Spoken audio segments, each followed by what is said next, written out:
Bismillahirrahmanirrahim. Assalamualaikum warahmatullahi ta'ala wabarakatuh. Selamat petang kepada semua murid-murid darjah 6. Okey, hari ini kita akan masuk mata pelajaran pendidikan tauhid. Dan tajuk yang akan kita pelajari adalah beriman kepada malaikat. Okey, beriman kepada malaikat. Muka surat 31. Beriman kepada malaikat. Kita hendaklah percaya dan beriktikad bahawa malaikat itu makhluk Allah Ta'ala yang dijadikan daripada cahaya. Makhluk Allah Ta'ala yang dijadikan daripada cahaya. Kena ingat ni cahaya ni. Biasa ada soalan, apakah Allah ciptakan malaikat daripada apa? Jadi kita akan jawablah. Malaikat dicipta oleh Allah daripada cahaya. Mereka ni tidak makan. Malaikat ni tidak makan. Malaikat ni tidak minum. Malaikat bukan ada jantina, bukan lelaki dan juga bukan perempuan. Tidak ada ibu. Tidak dilahirkan. Tidak melahirkan. Tidak ada bapa. Mereka merupakan hamba-hamba Allah yang mulia dan tidak sekali-kali melakukan maksiat dan menderhaka kepada Allah Ta'ala. Sentiasa taat perintah Allah Ta'ala. Kemudian mereka sentiasa mengerjakan apa yang diperintahkan kepadanya, sebagaimana firman Allah Ta'ala dalam surah At-Tahrim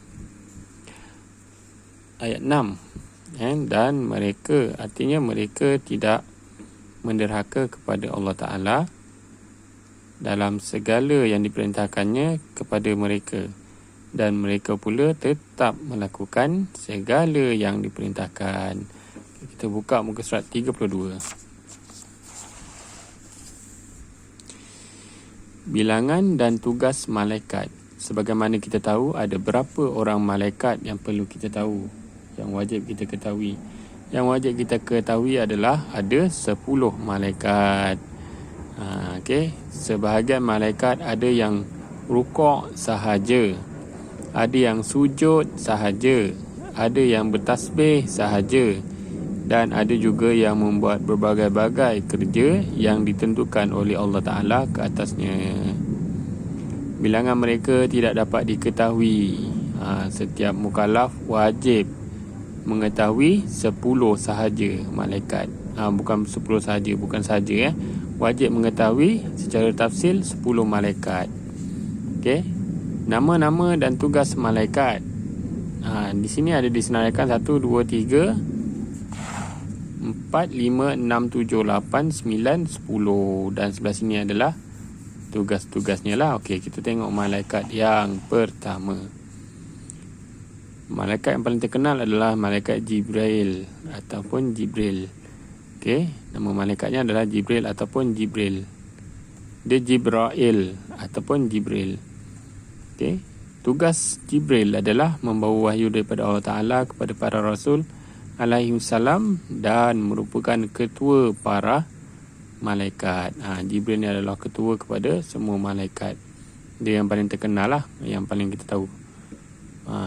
Asal sebut malaikat je mesti kita ingat Jibril. Sebab apa? Jibril ni adalah ketua kepada setiap malaikat. Yang kedua adalah malaikat Mikail. Tugas dia adalah menurunkan rezeki ke dunia dengan perintah Allah Ta'ala. Malaikat yang ketiga adalah Israfil. Tugasnya untuk meniup sangkakala sebanyak 2 kali tiupan. Sekali bagi mematikan tiap-tiap yang bernyawa dan sekali lagi menghidupkan semula. Itu 3. Kita sama lagi. Yang nombor 4 siapa pula? Kita tengok kat sini nombor 4. Malaikat yang keempat adalah Israel. Israel, iaitu mengambil nyawa tugasnya. Mana yang kita baca ni adalah dekat muka surat 33 kitab Tauhid darjah 6. Kemudian malaikat yang kelima adalah malaikat Malik. Apa tugas malaikat Malik? Malaikat Malik tugasnya adalah menjaga neraka. Dan yang keenam, malaikat Ridwan, iaitu menjaga syurga. Yang ketujuh, rakib menuliskan amal kebajikan di bahu sebelah kanan kita. Atid pula menulis perbuatan jahat di bahu sebelah kiri kita. Kemudian malaikat yang ke-9 adalah mungkar. Yang ini adalah tugasnya menyoal mereka yang mati. 10. Nakir juga menyoal mereka yang telah mati. Menyoal kita di dalam kubur nanti. Okay, itu adalah 10 tugas malaikat yang perlu kita ketahui. Sebenarnya ada lebih daripada 10 nama malaikat yang tertulis di dalam Al-Quran. Cuma yang kita sebagai mukallaf wajib ketahui ada 10.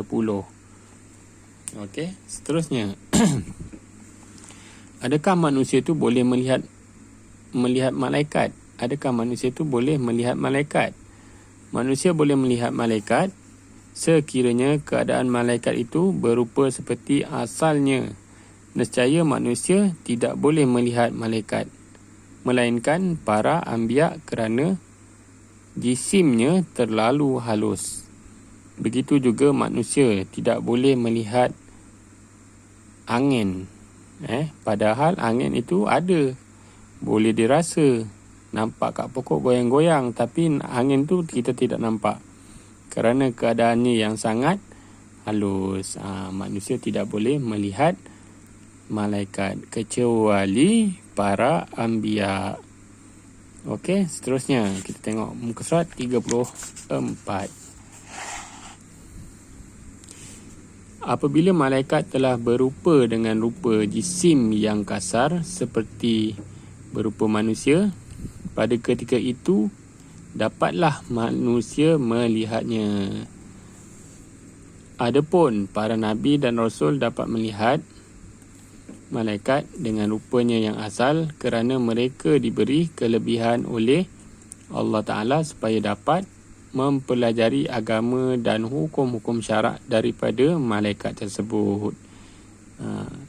Kenapa Nabi boleh lihat? Kenapa Rasul boleh lihat malaikat?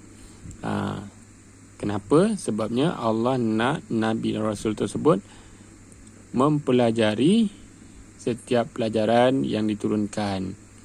Okey, ingat tak Al-Quran tu diturunkan tidak serentak kepada Nabi Muhammad, tetapi diturunkan melalui malaikat Jibril.